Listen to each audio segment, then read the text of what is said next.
আগৰ দিনৰ মানুহে কি কৈছিলে জানেনে বোলে লাও যিমানেই ডাঙৰ নহওক কিয় মানে পাতৰ তলতহে মানে মাইকী মানুহখিনি উপমা দিয়ে যিমানে শিক্ষিত নহওক যিমানেই যি নহওক মানে মাইকী মানুহখিনি লাও আৰু সেইকাৰণে লাওখিনি মানে কি হয় পাতৰ তলত থাকে সেইটোকে আমাক উপমা দি বুজায় কিন্তু মুখ্যমন্ত্ৰীৰ চৰকাৰ যেতিয়া আহিলে মানে হিমন্ত বিশ্ব শৰ্মাই যেতিয়াই মুখ্যমন্ত্ৰী হ'ল তেতিয়াই তেওঁ দেখাই দিলে যে মাইকী মানুহৰ পাৱাৰ কিমান তেওঁ প্ৰথমতে দিলে 1250 টকা তাৰপিছত আহি গ'ল এতিয়া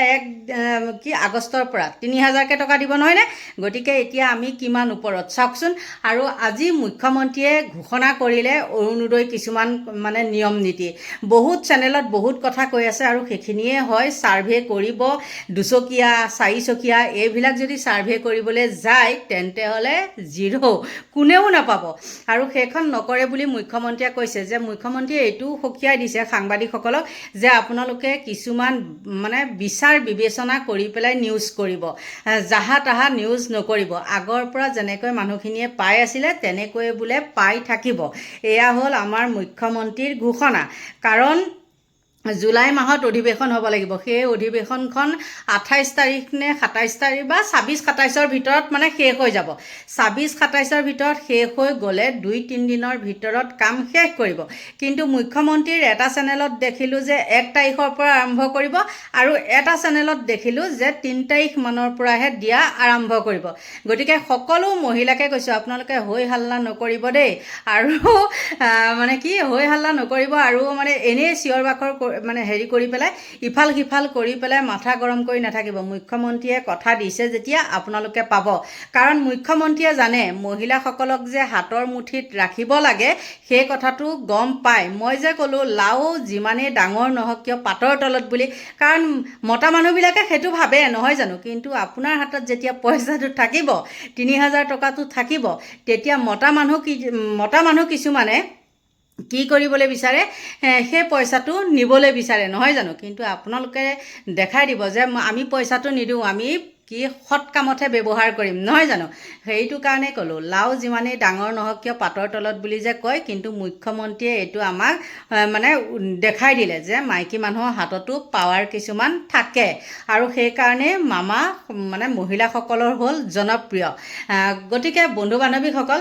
এইখিনি আছিলে ক'বলৈ বহুতো নিউজ কিছুমান দেখি আছোঁ বহুত উপৰুৱা কিছুমান পৰ্টেল চেনেলবিলাক খুলি লৈছে লৈ পেলাই জাহা তাহা কথা কৈছে কিন্তু আজি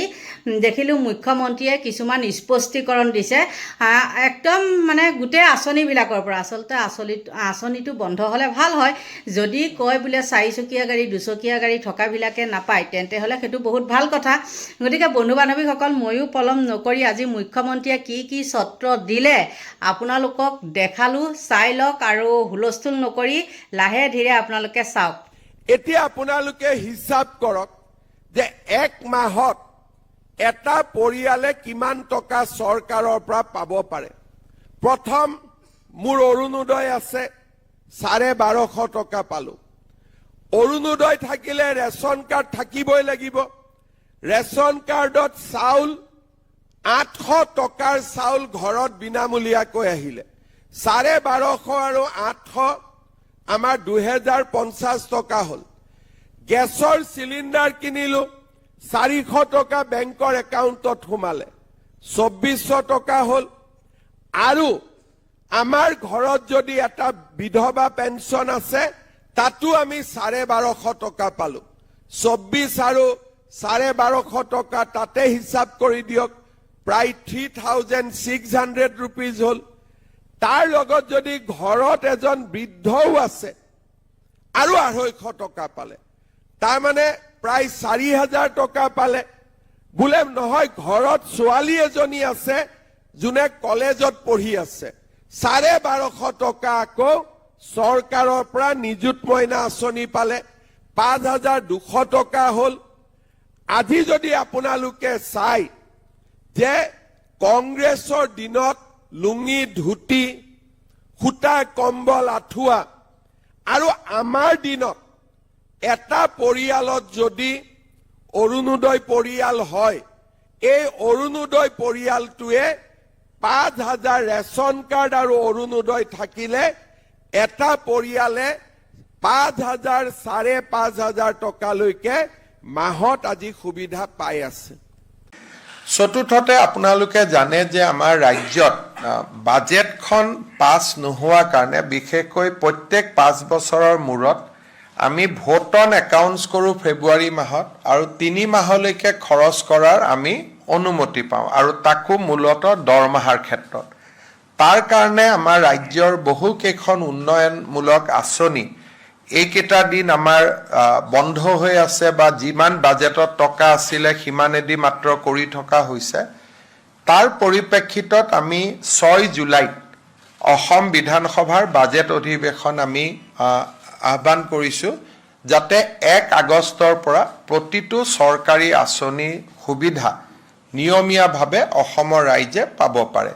বিধানসভাৰ অধিৱেশন এখন আহ্বান কৰিবলৈ এমাহৰ নটিচ লাগে, গতিকে আজি 4 তাৰিখ 6 জুলাইত আমি পাতিব খুজিছোঁ আৰু 6 জুলাইৰ ভিতৰত বাজেট হ'লে 28-29 জুলাইত পাছ হৈ যাব। 1 আগষ্টৰ পৰা সকলো চৰকাৰী আঁচনিৰ সুবিধা আগৰ দৰে অসমৰ ৰাইজে লাভ কৰিব পাৰিব। এই অসুবিধাৰ কাৰণে যিহেতু বিভিন্ন বাতৰি কাকতত বেলেগ বেলেগ কৰি কথা ওলাই আছে, আঁচনি বন্ধ কৰি দিলে, অমুক কৰি দিলে, মই সাংবাদিকসকলকো অনুৰোধ কৰিম যে অকণমান ভেৰিফাই নকৰাকৈ এই ধৰণৰ নিউজ আমি দিয়াৰ প্ৰয়োজন নাই, কাৰণ 1 আগষ্টৰ পৰা প্ৰতিখন আঁচনিৰ সুবিধাই অসমৰ ৰাইজে নিয়মীয়াকৈ পাব। আমাক খালি পূৰ্ণাংগ বাজেটখন পাছ হ'ব লাগে। 6 জুলাইত আমি পূৰ্ণাংগ বাজেট অধিৱেশন পাতিছোঁ। 21 দিনৰ বাজেট অধিৱেশন হ'ব আৰু পৰৱৰ্তী সময়ত আমাৰ 1 আগষ্টৰ পৰা প্ৰতিখন চৰকাৰী আঁচনিয়ে আমি নিয়মীয়াকৈ পৰিচালনা কৰিবৰ বাবে সুবিধা পাম। দেখিলেনে আপোনালোকে মুখ্যমন্ত্ৰীয়ে কি সুন্দৰকৈ সেই কথাখিনি বুজাই দিছে। ইমানখিনি বুজোৱাৰ পিছত যদি আপোনালোকে আকুৰগোজ হৈ পেলাই নাপাম বুলি ভাবি থাকি যদি বেমাৰ আজাৰ হয়, তেন্তে হ'লে আপোনালোকৰ সেই 3000 টকাটো আপোনালোকৰ কি হ'ব, মাৰ যাব। আপোনালোক একদম সুস্থ সবল সুন্দৰ স্বাস্থ্য লৈ পেলাই আপোনালোক থাকক মন হেৰি কৰি, আৰু 1 মাহে আছে নহয় জানো, 1 মাহৰ পিছত আপোনালোকে এনেও 3000 টকাটো পাব। আৰু মুখ্যমন্ত্ৰীক ধন্যবাদ দিছোঁ। আৰু সকলো মহিলাক যে মুখ্যমন্ত্ৰীয়ে এইখিনি দিছে, গতিকে ক'লোৱে নহয়, লাও যিমানেই ডাঙৰ নহওক বোলে পাতৰ তলত বুলি যে কয়, সেইটো একেবাৰে মুখ্যমন্ত্ৰীয়ে কিন্তু উল্টাই দিছে। এতিয়া মাইকী মানুহক পাৱাৰ বহুত দি দিলে মুখ্যমন্ত্ৰীয়ে। আপোনালোকৰ পৰা লৈছোঁ বিদায়, বাই বাই।